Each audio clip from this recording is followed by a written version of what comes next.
Yeah! Get excited, everybody. Fights on a Saturday afternoon, which is great.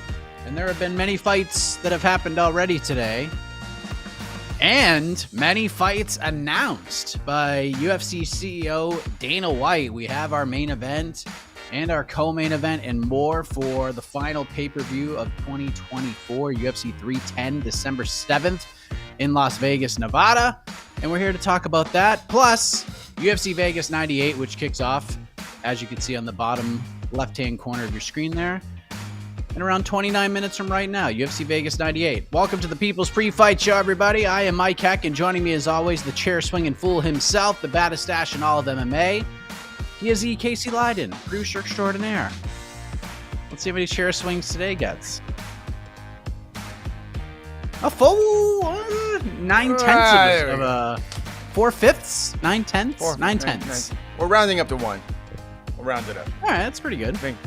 A wonderful main event. And I think the main event, the winner, will fight for the belt. Oh, wait, never mind. Well, could potentially fight for the belt in 2025. Okay. Because we have a flyweight title fight.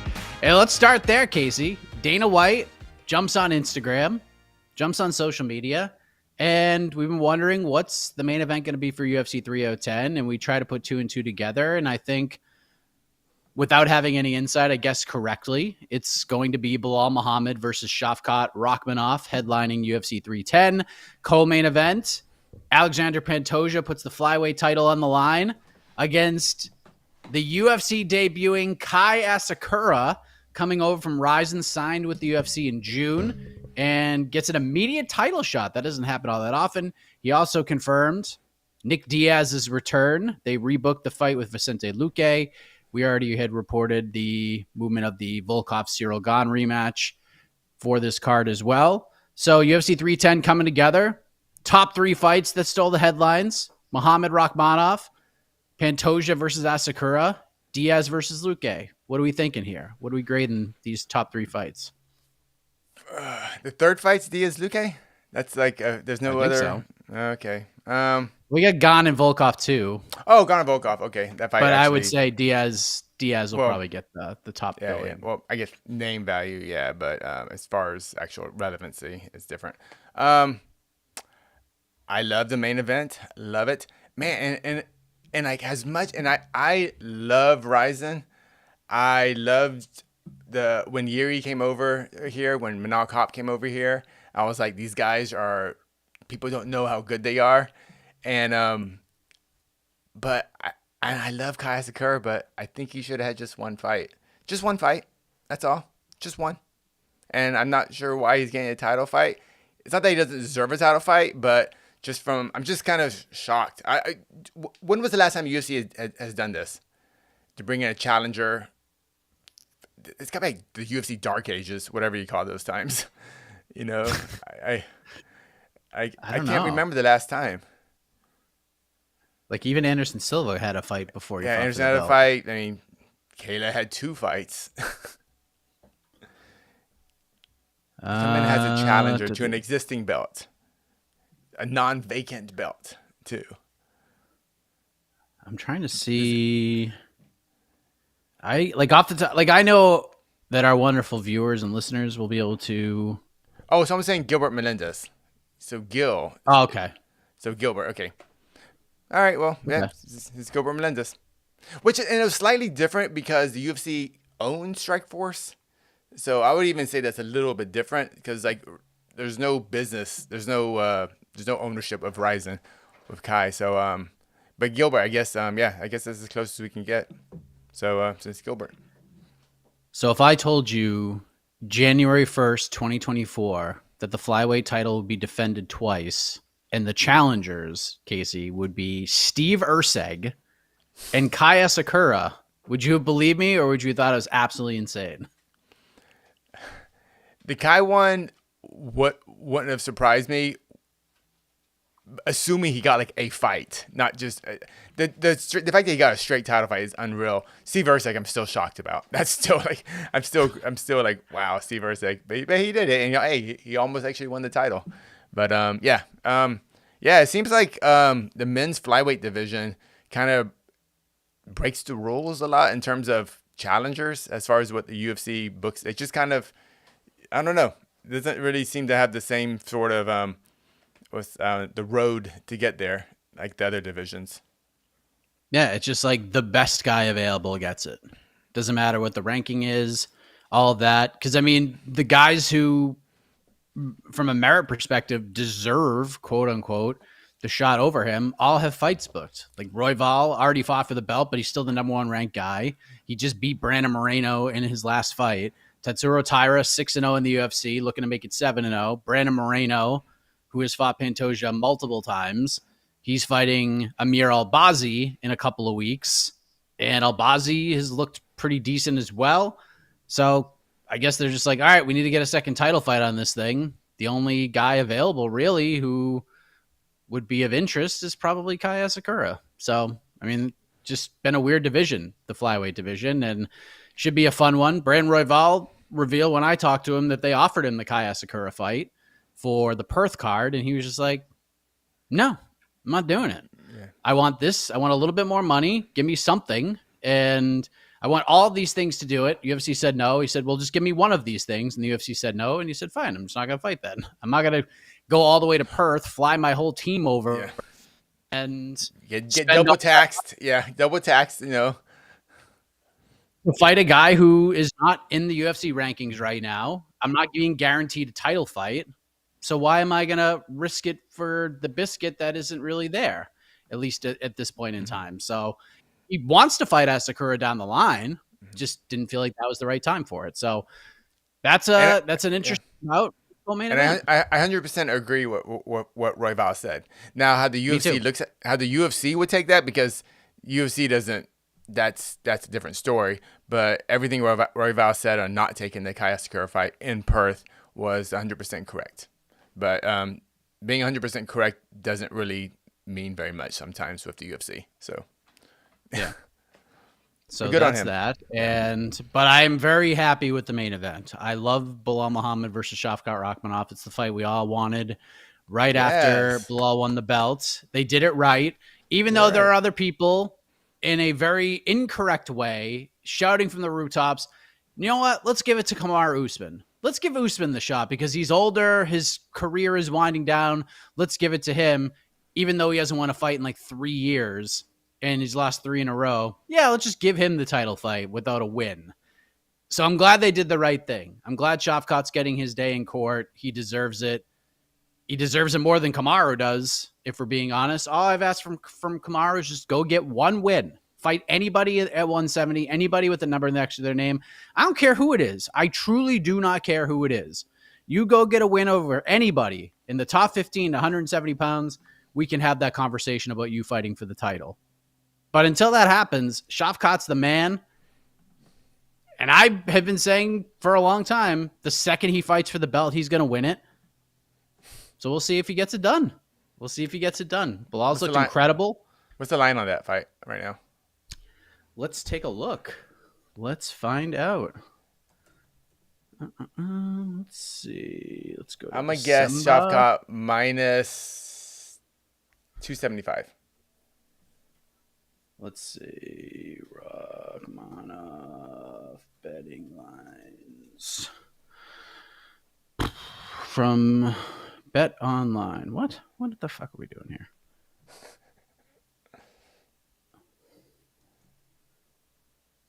Well, I'm taking a screenshot of this right now of Typology. Right now in Typology, because I think they just put the fights in.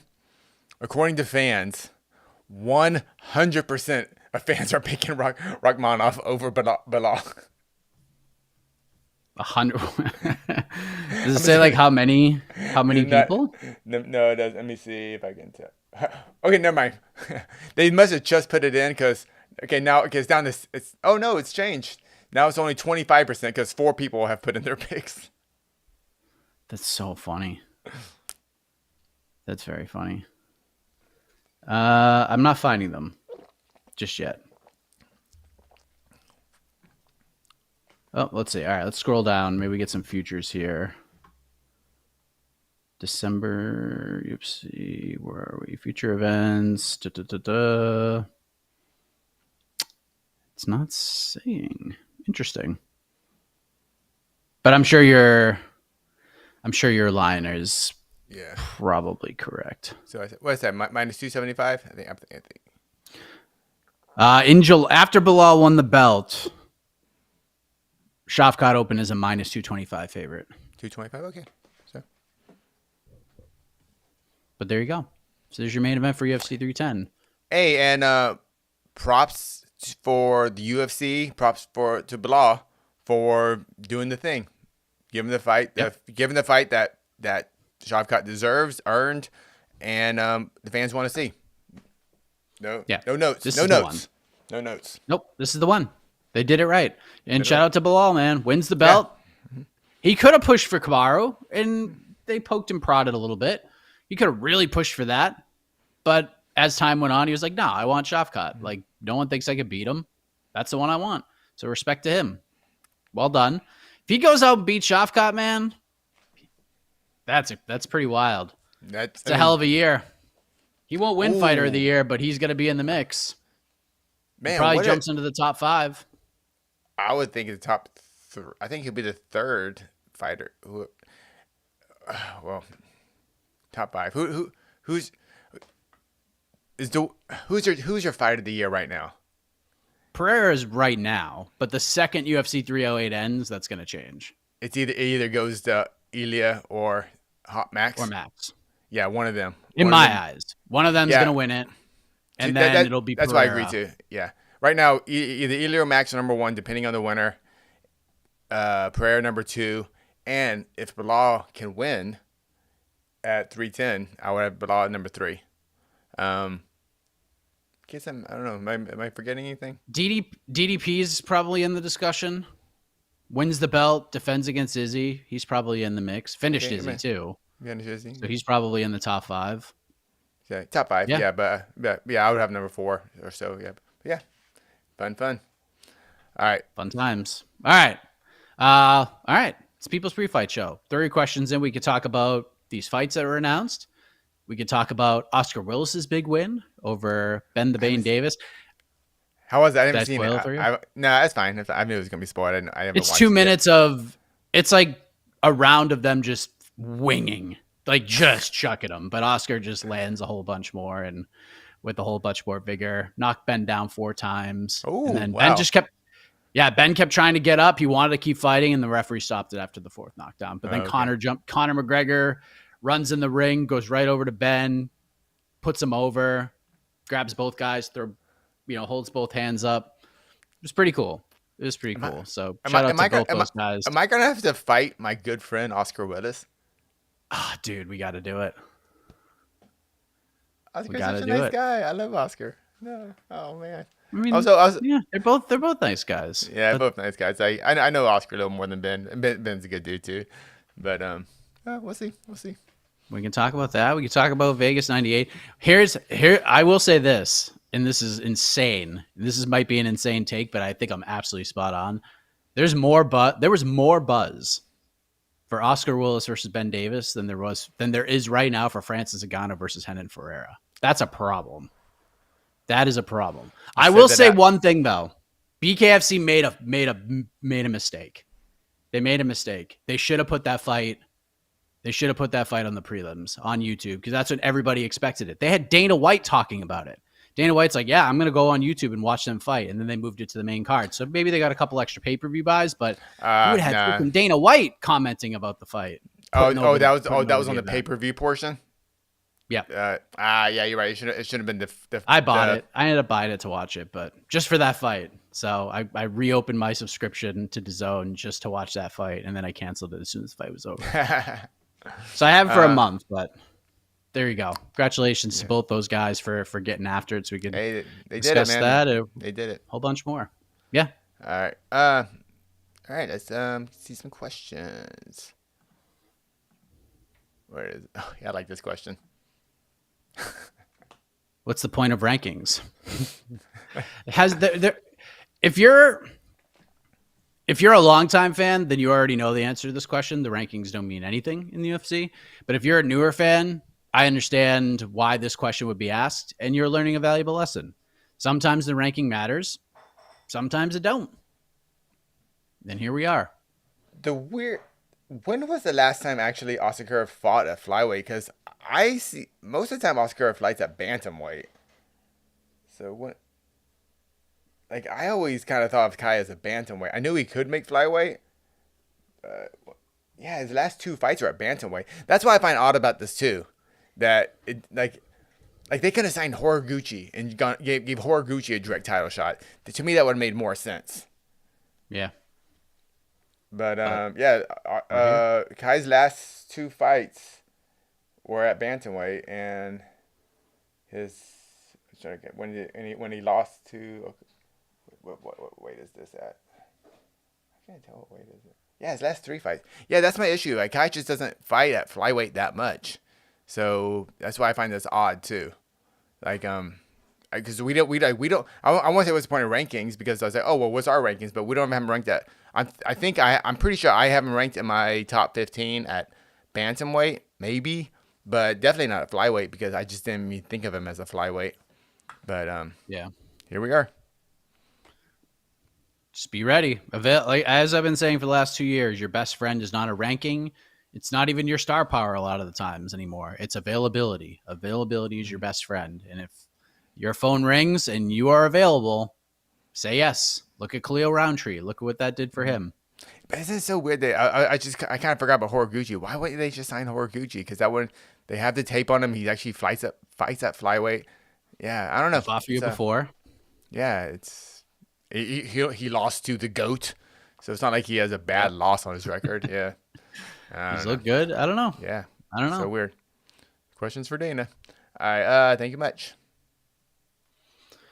Taira versus Asakura for the flyweight title in Japan. It's all part of the plan. Perhaps. He's got to beat Pants, though, which is going to be real tough. It will be tough.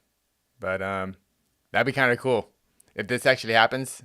So you obviously need two wins tonight and at 310. But, man, I hope that happens.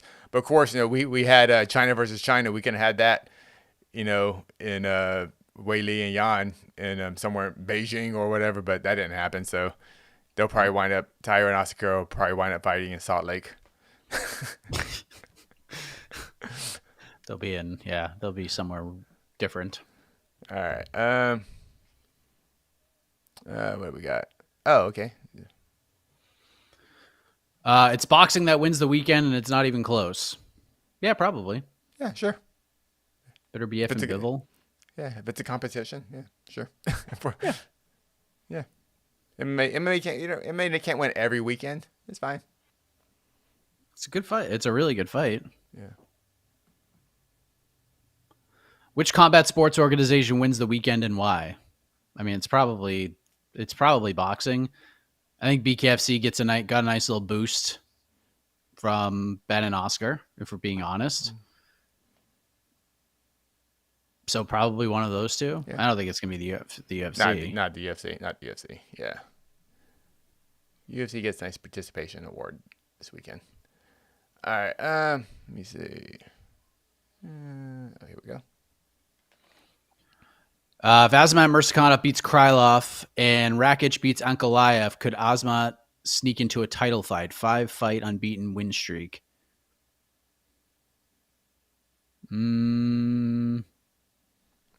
Maybe. I think if that happens, that makes Pereira's decision a little easier to just go up to heavyweight. You know? I don't know if there's going to be a lot of clamoring for Murzakanov to fight for the belt. Well, why wouldn't Rakic get it, you think? I mean, he's just lost. Like, Yuri just deaded him at 300. Yeah, but that was a crazy fight, too. I mean, Rakic like 10-8'd Yuri almost that first round, and then just if the wheels fell off. I mean, I'm just saying, like, it's just UFC now. Like, there's like... But again, you're right. Availability is your best friend. If they're like, all right, I want Pereira to fight on this card, and Rakic is the guy who says yes, then And Rakic just beats the guy that everyone said was going to be the future champ. I mean, to me, like it's Rakic's. I don't know. Yeah, But yeah, I don't hate it. It'll be interesting. Yeah, everyone's just talking. Ankalaev is just he's just gonna roll over Rakic, and Rakic is always a tough out. So we'll see. It's gonna be fun, man. I just cannot wait for that card. I called it. Battle for the baddest man in MMA media. Oscar versus Casey Leydon. Conor McGregor. Let's go. Put it together. I mean, let's let Oscar enjoy the fruits of his labor for a moment. But on Monday, Casey can cut his official call-out promo for Oscar. Yeah. Oh, man. Like, this is actually more what I want. I would. Oh, I like this too. Casey versus Oscar, game bred bare knuckle.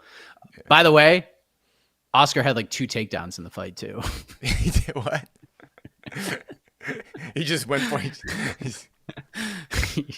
He took Ben down like early as they were like after a heavy exchange from both sides. And then there was like a little judo toss in there at one point as well. And it was just like, oops, didn't mean to do that. Instincts kicked in. That's good. Yep. All right. Let me see what else I got here.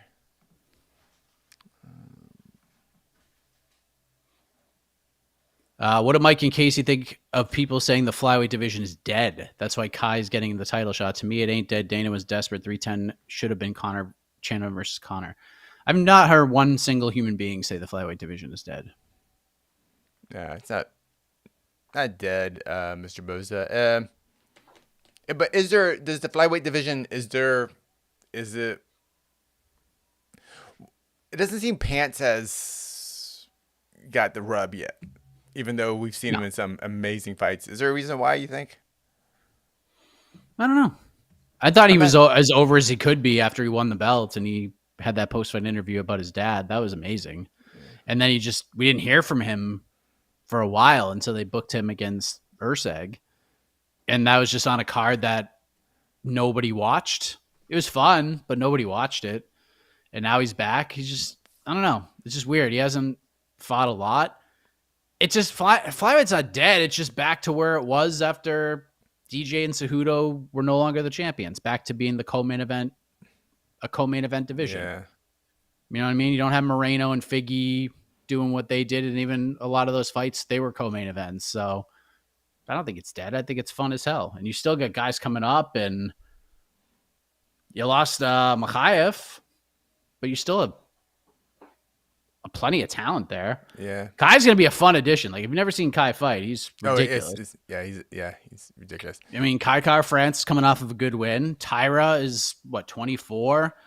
You still got Nicolau, you got Kopp, you got Vinny Siggs, Tagir Ulanbekov's winning fights. Asu Almabayev is winning fights. You got guys like Estevam and Bruno Bulldog Silva, Cody Durden. Charles Johnson's been real fun. Josh Van is real fun. There's a lot of fun dudes here. We're not Lazy Boy. Yeah, Lazy Boy. Rise up the ranks pretty quickly. Alessandro Costa's really fun. Like, this division it's not dead. No, just give it some time. It needs to play a little catch up, but it ain't dead. Yeah. Another one from Mr. Boza. Royval and Taira have a chip on their shoulder after the fact that Asakura is getting a flyweight title shot at 310. It's the first time he's cutting to 125. I think it's the first time, but it's been a while. It's been a minute. Yeah, it's been a minute, but it's not the first time. But I don't think they have a chip on their shoulder. Is it weird? They knew this is a strong possibility. I know Royval knew this is a strong possibility. Yeah. So, is it weird to announce it right before this fight, because it kind of takes away a little bit of the luster? Because if Taira would have won big tonight, we would have gone, oh man, or maybe that would have just made us more mad if he would have won big, and then turns out right at post presser, then Dana's like, oh, great win by Taira.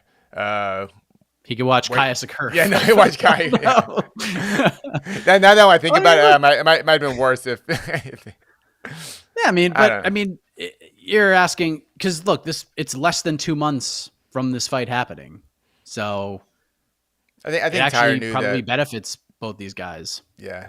Actually, I think it's the opposite. Actually, chip on the shoulder. I think this is actually a bit of relief, maybe for that winner, that they don't have to do a quick turnaround for the fight of their life.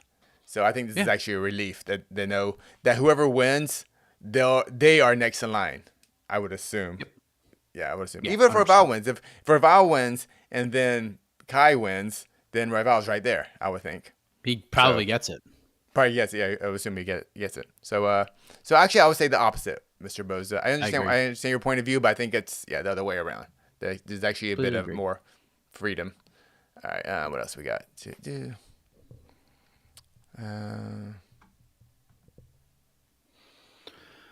Will Cejudo take a non-title fight at 125? I don't believe Henry Cejudo's fighting until he steps into the octagon again. He should fight Brandon Moreno. Like, that's honestly the only fight I want to see for him. I don't care to see him fight anybody else. Him and Moreno, let's squash that beef. That's the one I want. Moreno's booked, but Yeah, like Cejudo is not that guy that he just walks into continuous title fights off losses. I don't. Yeah, either. But I think it would have to be. he got embarrassed out there. Like, I don't think he looked bad against Merab, but the way that fight ended, the aesthetics of it, he got embarrassed by Merab when it was all said and done. Like, Merab's playing with his food and talking to Zuckerberg as he's just melting Henry Cejudo. Like, he's in a tough spot right now. So I don't mind the move to 25, but he's not anywhere near as over as he thinks he is. No, And that's just a big problem. So he's going to have to probably take a couple of them, because I don't think he's not in a position to jump the line. You know what I mean? Like, he's just not there anymore. I wonder if his age, if he can safely, healthy, make 125 anymore. Because wait, how old is he now? He's above 35, right? How old is Cejudo? He's up there. 37. Yeah. He'll be 38 in February. Ooh, wow. Yeah. Yeah, Cejudo. Ooh, yeah. Cejudo's, yeah.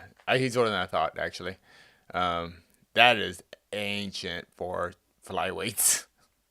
Yep. That is, yeah.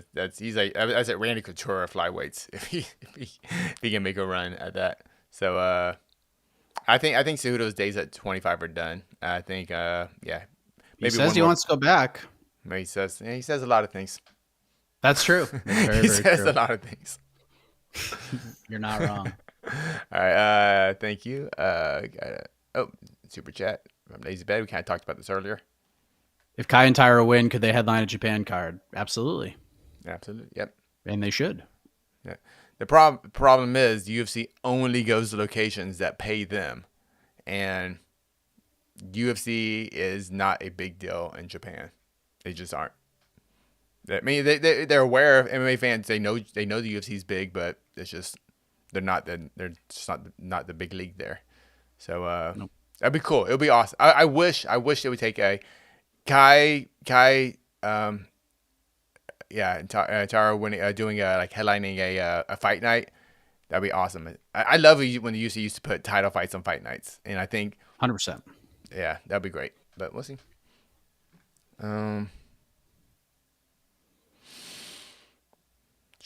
What we got here?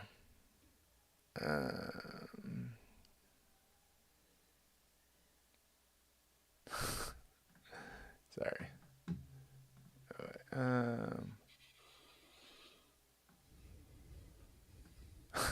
It's all right. What is Asakura good at, and can he win, Casey? He's good at mixing the martial arts. He's good at everything. He's just a good striker. He's an exciting fighter.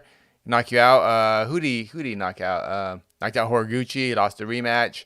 He's just an exciting Archuleta. Just an exciting all action fighter. Looks good coming off the bus. Type of dude. Yeah, he was a star in Japan, and I think he just kind of now he's trying to do his doing the world tour now. So he's very good. Dude knocked out Horiguchi in a minute. Yeah. Like, not that long ago. Yeah.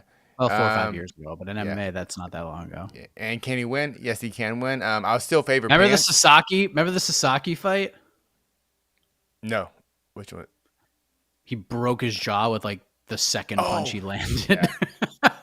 Yeah. Yeah, dude's fun. He's fun, man. He's very fun.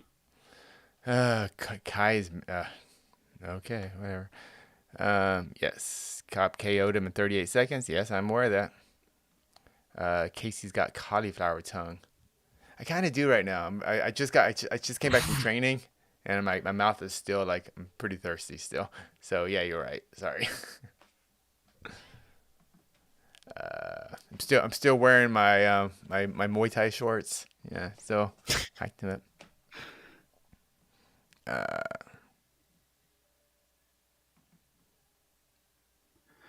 If you was Usman, do you take one more fight at welterweight or go up and take one fight at middleweight with how close it was with Hamzat?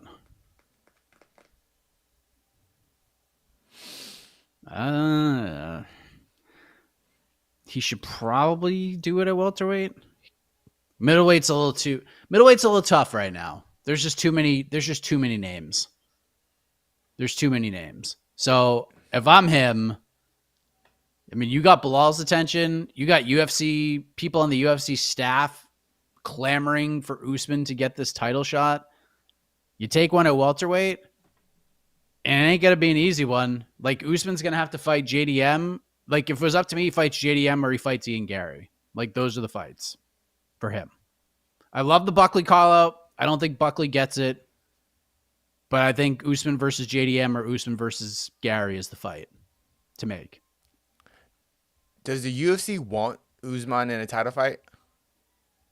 Is that good for business? I think it's the same for business at this point. For business. But if he beats JDM or Gary, Okay. then it becomes better for business. It becomes good for business. Because that's a good win. That's like, all right, give him a shot. No one can complain about Usman getting a title shot if he beats either of those guys, in my opinion. I agree. I think if he beats Buckley, I think he'll earn a title shot. I think the argument's a little better, obviously, with like someone like Gary or JDM, but I think just a win. Buckley's obviously very hot right now, big knockout. And I think if if I'm Usman, I take the Buckley fight because I think that's the easiest route to the title. At middleweight, though, Middleweight, who's he gonna fight? Izzy? Yeah.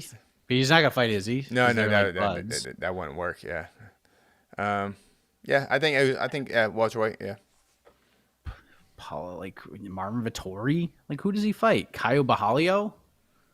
There's just like no one there for him. the Hamza Like fight DDP made and- sense in the time. Yeah, Yeah, DDP and Strickland are gonna fight. Whitaker and Shemaev are gonna fight, and the winner of that's gonna fight the winner of that other fight. Imovov's got wins. I mean, I don't know. I don't. If he fought Hamzat and just stayed at 185 and had a fight earlier this year at 85, like he should probably just stay there. But he's just been gone for so long. Like I know he's healing up and he should do that because this is his last. This is it. Like his next fight is gigantic for him. If he ever wants to get to a title fight again, he's got to win whoever he fights. He's got to beat whoever he fights next. So I'd say 170 is the path for him. Because I don't like. Does anybody want to see him fight Roman Dolidze? That's kind of where he's at right now. MVP? do we want to see MVP in a fight like that? No, I don't. Yeah, I mean, I think it's I don't think that's necessarily a bad fight. I just don't. I think that's a waste of MVP in terms of entertainment. You can't look good against him. So like, Yeah, how many? If Usman just goes out, wins the type of decision that we think he would win against a guy like MVP, which would be mostly Usman holding him against the fence, trying to take him down, maybe take him down, sit on like lay on him. Like, are we gonna be like, yeah. That's it? Throw him in a title fight. and then if MVP winds up knocking Usman out, I just don't think. He's done. Yeah, and I don't think that does as much for MVP. I think we'll just go, oh, Usman's old. So it's an interesting fight, but I don't actually think it works. But you know the fight I want to see that we're never going to see? It doesn't make sense. I would love to see Usman versus Bo Nickel. But it just doesn't make sense, but I kind of just want to see it. Yeah. I mean, that's another guy you have to worry about at 185, especially if he's active. Yeah, we're kind If of he beats forgetting Paul about Craig, Bonifay. Yeah. he's got to be ranked. So he'll get a ranked guy next. Like he'll play, like if he goes out there and melts Paul Craig, he's probably like 2 or 3 wins at most from a title fight. That ain't good for Usman if he goes to 185. That ain't good for a lot of guys at 85. So Yeah. MVP has never been ragdolled, by the way. This idea that he's what's happening here? Yeah, I know. It's What is going on with the chat today? Who is ragdolled MVP? yeah, it's just, I don't know. He doesn't get ragdolled. He just, he loses. He winds up losing a boring fight. Like even the Logan Storley fight, he was taken down a bunch and controlled, but I still think he beat Logan Storley. Like you can't. No one looks good against him. The only person that's ever looked good, like good against MVP, is Lima because he deaded him. Yeah, deaded him. Yeah, and Paige looked incredible before that happened. So yeah, that's kind of and low-key, I thought MVP beat Ian Gary, but I get it. I just gotta throw that out there. Fair enough. Anything else, or should we just go to pick? Yeah, one more. One more. That's super chat. Oops. Woman not in UFC should walk on to a title fight. Who is there a female fighter like Kai out there that could just get a title fight? I mean, Kayla was the person. Kayla could have came in straight for a title fight, but there was a weight class issue, so we never seen her fight at 35. So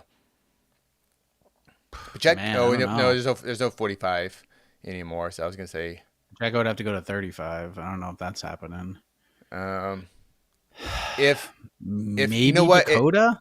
If Dakota beats Santos, if she can beat Santos, and somehow she becomes a free agent, that legitimately, yeah.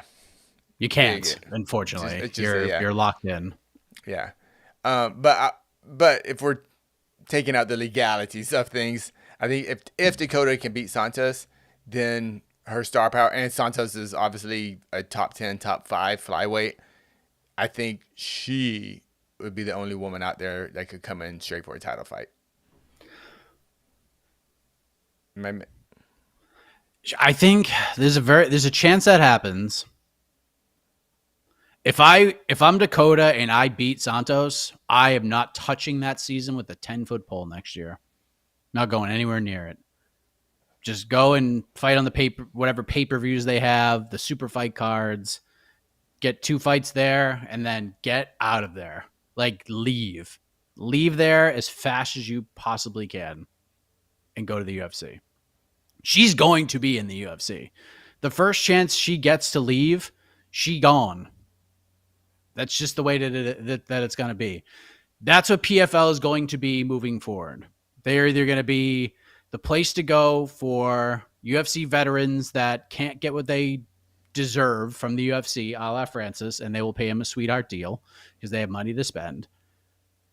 Or they will be a high-level, high-tiered feeder league for the UFC. Because any quote-unquote star PFL builds, the UFC is just going to take them. Like, they're gone. They're gone. Dakota is going to be gone the first chance she gets. She's already talked about it. She already believes she could beat Valentina and Alexa Grasso right now. She's already planting those seeds. She gone the first opportunity she gets. So, I don't know if they give her a title fight, though. Do you think... No, I'll say yes. I was like, do you think Dakota is someone that would go to the UFC for less money? Yep, I do. Yeah, and there are actually, there's quite the record of fighters who have gone to the UFC, leaving their previous organizations for less money. So yeah, I think she will. Because look, it's a different landscape now. Now you can't wear the sponsorships and stuff, but you could still make a lot of money with sponsorships outside of your fights. And Dakota's very smart with that stuff. She's got a good team in place. She trains at ATT. She's around fighters who can help her in that regard. She will be just fine. All right. Let's just go to picks. Unless you want to make some predictions on the bonuses. Sorry, I skipped this super chat real quick. One more. Quick one. What is Nick fighting for?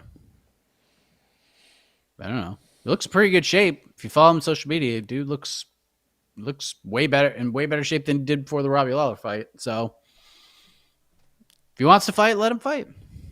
I don't Yeah, love it. I think Luque is kind of like the right fight because just how bad Luque's looked lately. But this got to be it, though. It's got to be it. Luke's still too. I know he's like bad, but he's still too good of a fighter right now for Nick. I'd rather see Nick. Yeah. I can't think of a name, but maybe like Nico Price. I don't know. Tony Ferguson. Yeah, Tony Ferguson is like the clear obvious one. It's like yeah. So yeah, Tony Ferguson. But I wouldn't have hated like Michael Chiesa either. Oh, Chiesa's fighting at 310. Can we just switch him? Have Luque fight Max Griffin, and we'll have Chiesa fight Nick Diaz. I do like that. I like Nick versus Michael Chiesa. Let's do that instead. Yeah. Dear UFC, do the thing. Switch them up. Yeah. Switch them up. All right. Let's do our main card picks, and we'll get you ready. Fights have probably already started, but I don't really know. First main card fight, Casey, in the welterweight division. These betting odds are courtesy of our friends at FanDuel. Daniel Rodriguez, D-Rod, the -205 favorite, taking on the wily veteran Alex Morono, who comes back at +172. Who you got? Unfortunately, for Alex Morono, he will get knocked out by Daniel Rodriguez. Damn. And that will be probably the last fight we'll see of Alex Morono in the UFC. I'm going D-Rod by decision. Man, that Morone-Nika Price fight scared the shit out of me. It was just not good. And both those guys are fighting on this card, which I don't know. We'll see. My one fantasy MMA draftee competing on this card, Grant Dawson, the -335 favorite, takes on the returning Rafa Garcia. First fight in around 2 years, comes back at +270. I'll go Grant Dawson by decision here. Rafa Garcia is tough, man. Man is durable. Dude's been in some tough spots. This could get real hairy down the stretch, but I do think Grant Dawson gets this thing done. Yeah. I am still on the Grant Dawson hype train, and Grant Dawson will win with a 3rd round submission, but I think he will dominate. Okay. We go to Chidi and Jokawani, the -166 favorite. Fights Jared Gooden, comes back at +140. Jared Gooden missed weight, but the fight still happens and moves forward. I'm going with the upset here, Casey. I'm going with Jared Gooden. Comeback, classic Jared Gooden style, 3rd round TKO out of nowhere. I'm kind of right there with you, going Jared Gooden, but by decision. We go to the co-main event, the penultimate fight. Brad Tavares, the +166 underdog, takes on the MMA fighting fan favorite, the Iron Turtle, Jun Young Park, who is the favorite at -198. Iron Turtle for you, Casey, or you think Brad Tavares got a little gas left in the tank here? Well, Brad Tavares, he is the middleweight GOAT, but the Turtle will knock out the GOAT. Oh, a knockout. Yeah, I'm saying it. Damn. Okay. I'll go Iron Turtle by decision. I'm predicting a lot of violence tonight. By the way, this is not a good card. Right. So but I believe I believe it will be a violent card. So I hope so. We go to the main event. Tatsuro Taira, big favorite, -300. He takes on the one-time title challenger, the #1 ranked flyweight in the UFC, Brandon Royval. Comes back at +245. I'll go first here.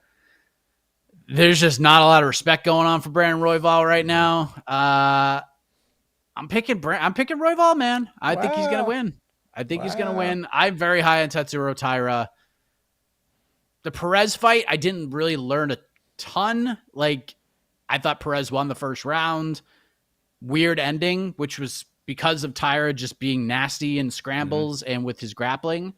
But Brandon Royval has seen it all, done it all, and I think he's in a pretty good spot right now. I think him and Hernandez and a couple of other guys just kind of break it off from Factory X and starting their own thing. It seems like they're all just really happy about fighting. They're very excited about it. And Royval is very talented, and I think he just needs to weather a storm, and I think he can win this one. He's been in 5-round fights before. He just did it. He's been in back-to-back 5-round fights, did it twice in a 2-month span. He knows what it feels like, and Taira doesn't. So when it comes to fights like this, if you're going to give me a betting line this wide, I'm gonna take a shot on the dog, and I actually have a bet on Brandon Royval. It's the only bet I have on this entire card is Royval. I got him at plus 240. I think his line's just way too wide. So Royval by decision, fun fight, close fight, but I think experience comes through here. Everything you said makes 100% perfect sense. This line is incredibly disrespectful to Royval. He is a very talented fighter. And but I am still picking Taira after all that. Yeah. If this is a 3-round fight, I'd pick Taira in a second. Yeah, I'm going Taira. I'm going Taira 3rd round submission. But, shit, finish. I think he will finish him. Like I said, I'm picking violence tonight. Violence will be the winner tonight. All right, hit the music. Hopefully your violence take is spot on, because that'd be fun. Maybe they will win the weekend. I don't think so. But a fun, violent fight with like 12 finishes would be just what the doctor ordered. And that's that. So enjoy, everybody. Some afternoon MMA. You know, a little 2 TV Saturday. Have a little college football on one TV. Get the mixing of the martial arts on the other. Maybe a 3 TV. You got the Bivol Better BF fight on the other TV. Just so much to watch today. And when it's all said and done, when the final seconds of Taira versus Royval come to conclusion, we'll hop right back on here and we'll react to it all. So for Casey, I am Mike Keck. Thanks for watching. Enjoy the fist fights. We'll see you later on. Bye. Bye-bye.